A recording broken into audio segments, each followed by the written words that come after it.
आज दिनांक 29 मार्च 2023 को आदिवासी सेंगेल अभियान दुमका ज़िला कमेटी की ओर से संथाल परगना के कमिश्नर साहब के पास हम लोग आए थे ज्ञापन देने के लिए। और इस ज्ञापन में हम लोगों का कुछ प्रमुख बिंदु थे जो कि हमारे आदिवासी में, जिसमें आदिवासी स्वशासन व्यवस्था, जिसे ट्राइबल सेल्फ रूल सिस्टम कहते हैं, तो इस व्यवस्था के तहत हमारे जो मांझी हड़ाम सब है, तो अधिकांश इस समय ये क्या है, ये लोग अधिकांश वंशनागत है, मतलब हेरिडेटरी है। तो अभी चूँकि भारत एक लोकतांत्रिक देश है और इस लोकतांत्रिक देश में भी अभी मांझी व्यवस्था वंशनागत चल रही है,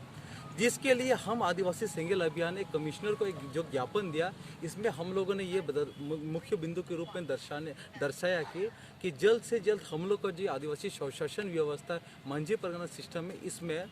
जनतांत्रिक जो व्यवस्था है यहाँ पर लोकतांत्रिक में हुआ जाए। ठीक है, इसके लिए हम लोगों ने ये ज्ञापन दिया। और साथ में इस ज्ञापन पत्र में हम लोगों ने ये बिंदु भी रखा है, जो आदिवासी नहीं है या कि अन्य है, वो लोग मांझी के रूप में ना हो। और एक हिसाब से हम लोगों ने यहाँ पर ये भी दर्शाया है कि अधिकांश जो यहाँ पर जो मांझी लोग हैं, वो क्योंकि वंशनागत आते हैं, जिस कारण से वो अधिकांश लोग पढ़े लिखे नहीं है, समझदार नहीं है, देश का नियम कानून को नहीं जानते हैं। ठीक है, तो हम लोग चाहते हैं कि जल्द से जल्द इस पर सरकार संज्ञान में ले और साथ साथ इस पर हम लोग का जो व्यवस्था इसमें लोकतंत्रीकरण हो। और साथ साथ हम लोग इस विषय के लिए यहाँ पर से अगर नहीं कार्रवाई होती, हम जल्द से जल्द हम लोग आदिवासी सेंगेल अभियान के राष्ट्रीय अध्यक्ष जो सालखन मुर्मू जी है, और हमारे जो संगठन है 5 राज्यों में जो फैल चुका है अभी, असम, बंगाल, बिहार, झारखंड, उड़ीसा,